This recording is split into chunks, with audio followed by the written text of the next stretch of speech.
देखते हैं प्रश्न। तो इनमें क्या है, राष्ट्र राज्य क्या है। राष्ट्र राज्य क्या है, तो क्या है, ऐसा राज्य जिसमें अधिकांश नागरिकों के बीच सामूहिक पहचान की भावना होती है तथा एक साझी संस्कृति से जुड़े होते हैं। ऐसा राज्य प्रत्येक प्रकार के बाहरी नियंत्रण से स्वतंत्र होता है। ऐसा राज्य जिसमें अधिकांश नागरिकों के बीच सामूहिक पहचान की भावना होती है तथा एक साझी संस्कृति से जुड़े होते हैं। ऐसा राज्य प्रत्येक प्रकार के बाहरी नियंत्रण से स्वतंत्र होता है। अब अगला देखते हैं।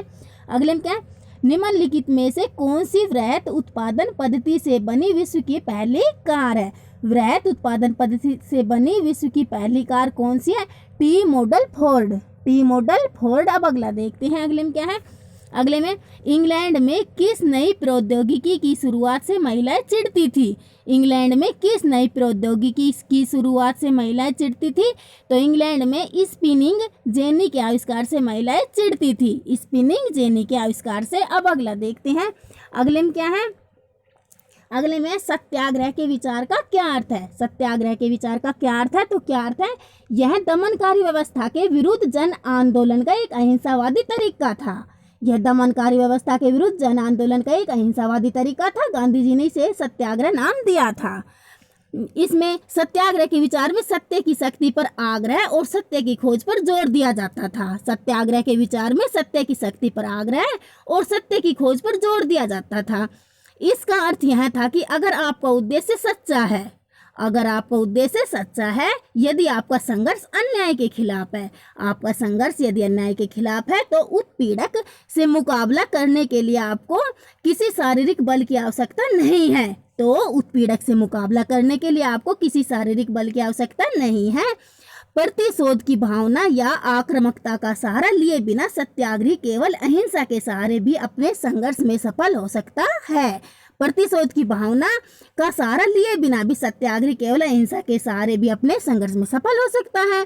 सभी लोगों को सहज भाव से सच्चाई को देखने व स्वीकार करने के लिए प्रेरित किया जाना चाहिए। सभी लोगों को सहज भाव से सच्चाई को देखने व स्वीकार करने के लिए प्रेरित किया जाना चाहिए।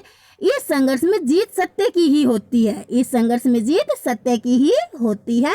अहिंसा का यह धर्म सभी लोगों को एकता के सूत्र में बांध सकता है। अहिंसा का यह धर्म सभी लोगों को एकता के सूत्र में बांध सकता है। अब हम अगला देखते हैं। अगले में क्या है, अगले में सेवन पार्टी अलायंस सप्तदलीय गठबंधन SPA क्या था। तो SPA क्या था, नेपाल की 7 प्रमुख राजनीतिक दलों का गठबंधन था। नेपाल की 7 प्रमुख राजनीतिक दलों का गठबंधन था। अब हम अगला देखते हैं। अगले में क्या है, स्वीडन तथा जर्मनी में किस प्रकार का समाज था। स्वीडन तथा जर्मनी में किस प्रकार का समाज था, तो समरूप समाज। समरूप समाज। अब अगला देखते हैं।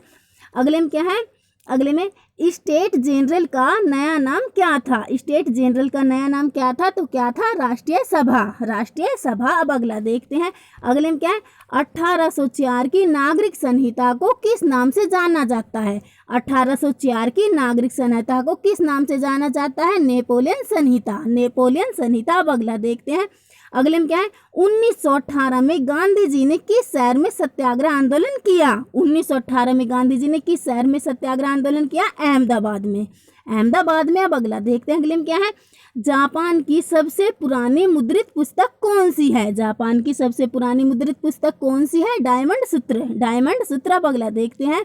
अगले में क्या है, अगले में मुद्रण की सबसे पहली तकनीकी कोरिया, जापान और चीन में विकसित हुई।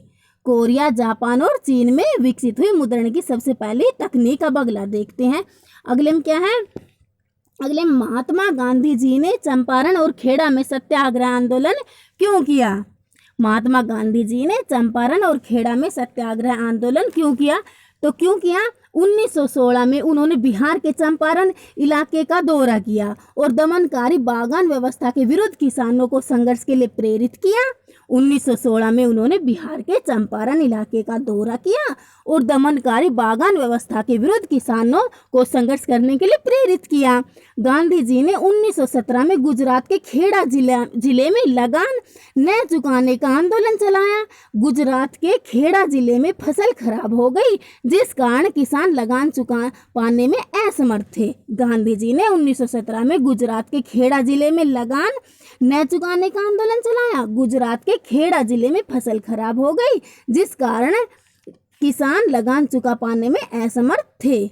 अब हम अगला देखते हैं।